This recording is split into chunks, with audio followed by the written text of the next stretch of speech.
교회 여러분 반갑습니다. 8월 3일 화요일 아침 보리떡입니다. 오늘 함께 나눌 말씀은 말라기서 1장 6절에서 10절입니다. 기장 총회교육원에서 나오는 매일 묵상집으로는 말씀 가산 8어로 7쪽을 참고하시면 됩니다. 아들은 아버지를 공경하고 종은 제 주인을 두려워하는 법인데 내가 너희 아버지라고 해서 너희가 나를 공경하기라도 하였느냐? 내가 너희 주인이라고 해서 너희가 나를 두려워하기라도 하였느냐? 나 만군의 주가 말한다. 제사장들아, 너희가 바로 내 이름을 멸시하는 자들이다. 그러나 너희는 우리가 언제 주님의 이름을 멸시하였습니까? 하고 되묻는다. 너희는 내 제단에 더러운 빵을 바치고 있다. 그러면서도 너희는 우리가 언제 제단을 더럽혔습니까? 하고 되묻는다.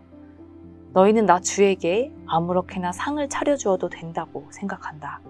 눈먼 짐승을 제물로 바치면서도 괜찮다는 거냐? 절뚝거리거나 병든 짐승을 제물로 바치면서도 괜찮다는 거냐? 그런 것들을 너희 총독에게 바쳐보아라. 그가 너희를 반가워하겠느냐? 너희를 좋게 보겠느냐? 나 만군의 주가 말한다. 제사장들아, 이제 너희가 하나님께 우리에게 은혜를 베풀어 주십시오 하고 간구하여 보아라. 이것이 너희가 의뢰하는 일이지만 하나님이 너희를 좋게 보시겠느냐? 나 만군의 주가 말한다. 너희 가운데서라도 누가 성전문을 닫아 걸어서 너희들이 내 제단에 헛된 불을 피우지 못하게 하면 좋겠다. 나는 너희들이 싫다. 나 만군의 주가 말한다. 너희가 바치는 제물도 이제 나는 받지 않겠다. 아멘. 말라기라는 말은 히브리어 말라키라는 단어에서 온 말입니다. 말라기를 말라라는 단어와 기록하다라는 의미의 한자어 기가 합쳐진 말라기로 오해하시는 분들이 많지만 실은 히브리어 말라키라는 단어는 나의 사자, 나의 천사라는 의미로 하나님 말씀을 전하는 사람을 뜻하는 단어입니다. 그래서 이사야서처럼 말라기서라고 읽는 것이 오해하지 않고 읽기에 좋을 것 같습니다. 이 말라기서는 바벨론 포로 생활에서 예루살렘으로 귀환한 공동체가 성전을 재건한 이후의 상황을 보여주고 있습니다. 이스라엘 공동체는 포로기라는 암흑시대를 지나서 성전까지 재건을 했지만 기적 같은 변화를 체험하지 못했습니다. 오히려 페르시아의 식민생활로 이어지는 이 우울하고 낙담할 만한 상황 속에서 말라기 예언자는 이스라엘을 지탱하던 율법의 기본으로 돌아갈 것을 촉구합니다. 그리고 무엇보다 먼저 거짓된 제사장들을 호되게 꾸짖으면서 그 예언을 시작합니다.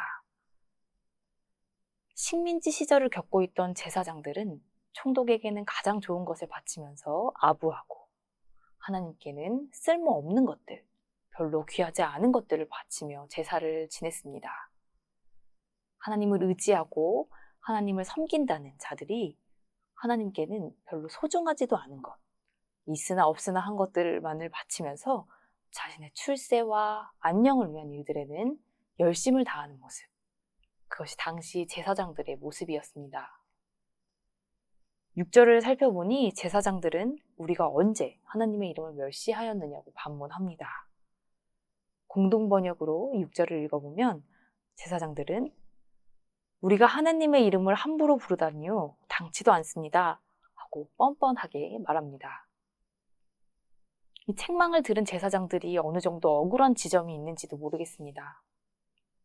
때가 되면 제사를 드리고 또 하나님께 찬양하는 시들을 올려드리면서 다른 신들에게 절하지 않았으니 경건한 사람이라고 생각될 수도 있었겠지요. 하지만 그들은 표면적으로는 하나님을 향한 마음을 지키는 자들처럼 보였을지 몰라도 그 속은 자기만 지키기에 급급한 사람들이었습니다.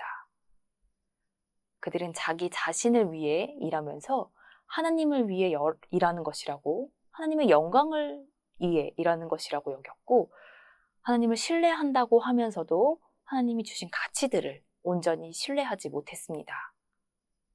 그들은 어두운 역사의 터널을 지나면서도 신앙인으로서 짊어져야 할 십자가를 짊어지지 않았고, 좌절하고 넘어진 사람들을 위로하는 일에도 또 그들을 일으키는 일에도 관심이 없었습니다. 또한 제사장으로서 신앙의 상상력이 보여주는 새로운 희망도 보지 못했고 전하지도 못했습니다. 바로 이런 행동들이야말로 하나님을 업신이 여기고 우상에게 절하는 행동입니다. 다른 종교를 믿고 조상의 제사에 절하는 일만 하나님을 업신이 여기고 우상을 섬기는 행동이 아니라 자기 본분을 잃어버린 신앙인으로 살면서 입으로만 하나님을 말하는 행동이야말로 하나님을 업신이 여기는 행동이고 우상을 섬기는 행동입니다. 더 구체적으로는 자기의 출세와 성공, 그리고 자기와 가족의 안락한 삶을 위해서는 과감히 투자하면서도 하나님께는 또 이웃에게는 있어도 그만, 없어도 그만인 것들을 드리는 것. 또 십자가를 짊어지는 일 없이 적당히 배려하고 적당히 좋은 사람이 되면서 자기 안녕에만 몰두하는 마음. 또 말씀이 전하는 희망의 가치를 유토피아적인 가치라고만 여기고 현실에서 별로 애쓰지 않는 냉소적인 태도. 이런 것들이야말로 하나님을 업신 여기는 행동이고 우상을 섬기는 행동과 더 가까울 것입니다. 10절은 이들에게 이렇게 말합니다. 너희 가운데서라도 누가 성전문을 닫아 걸어서 너희들이 내 제단에 헛된 불을 피우지 못하게 하면 좋겠다. 이 말은 교회를 향해서 차라리 그 문을 닫는 게 낫겠다고 비난하는 오늘날 세상 사람들의 비난과 같은 말로 들립니다. 자기의 본분을 다하지 못하는 제사장들에게 문을 닫고 헛된 예배를 드리지 말라고 하신 이 말라기의 말씀은 오늘 이 자기 욕심을 하나도 내려놓지 않고 십자가도 지지 않는 이 한국 교회와 교인들에게 뼈아프게 새겨야 할 말씀일 것입니다.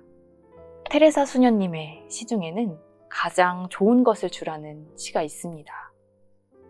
세상에서 가장 좋은 것을 주면 당신은 발길로 차일 것이다. 그래도 가진 것 중에서 가장 좋은 것을 주라. 하나님께 그리고 이웃에게 적당한 것이 아니라 가장 좋은 것을 드리고 가장 좋은 것을 내놓으면 이 시의 말처럼 우리도 발길로 차이듯 어려운 삶을 살게 될지도 모릅니다. 그래도 가진 것들 중에서 가장 좋은 것, 가장 소중한 것을 내어놓는 마음, 그것이 죽음을 부활로 바꾸는 가장 큰 열쇠라는 것을 우리는 예수님을 보내주신 하나님의 마음에서 그리고 십자가에서 다 내어주신 예수님의 행동을 통해서 배웠습니다. 말라기의 예언이 구약을 넘어 새로운 세계, 예수님의 시대를 여는 열쇠가 된 것처럼 우리가 이 마음을 가지고 십자가를 질 수 있을 때 우리도 부끄러운 오늘 이 한국 교회의 역사를 딛고 새로운 역사를 열 수 있을 것입니다. 오늘 하루 내가 꼭 쥐고서 하나님께 드리지 못하는 것이 무엇인지 돌아볼 수 있는 하루가 되었으면 좋겠습니다. 그리고 마주치는 사람들에게 가장 좋은 것을 내어주고 가장 좋은 것을 나눠주는 그런 하루를 보내실 수 있기를 바랍니다. 함께 기도하겠습니다. 가장 좋은 것, 가장 귀한 것을 우리에게 주시는 주님, 우리는 주님을 섬긴다고 하면서 정작 하나님께 다 드리지 못했습니다. 하나님 말고 다른 것을 꼭 쥐고 살려는 두려움만 많고 연약함만 많은 우리를 용서하여 주시옵소서. 하나님, 십자가 없이 독선과 교만으로 가득한 우리 신앙인들의 모습을 돌아봅니다. 하나님, 우리가 하나님의 이름을 부르며 사는 사람으로서 주님처럼 십자가를 지고 가장 좋은 것을 내어주는 사람으로 살게 하시고 세상 사람들이 하나님의 이름을 부르는 우리를 보며 비난하고 좌절하는 것이 아니라 우리를 통해 새로운 빛을 보고 새로운 역사의 소망을 품게 하소서. 가장 귀한 것을 내어주신 예수님 이름으로 기도합니다. 아멘.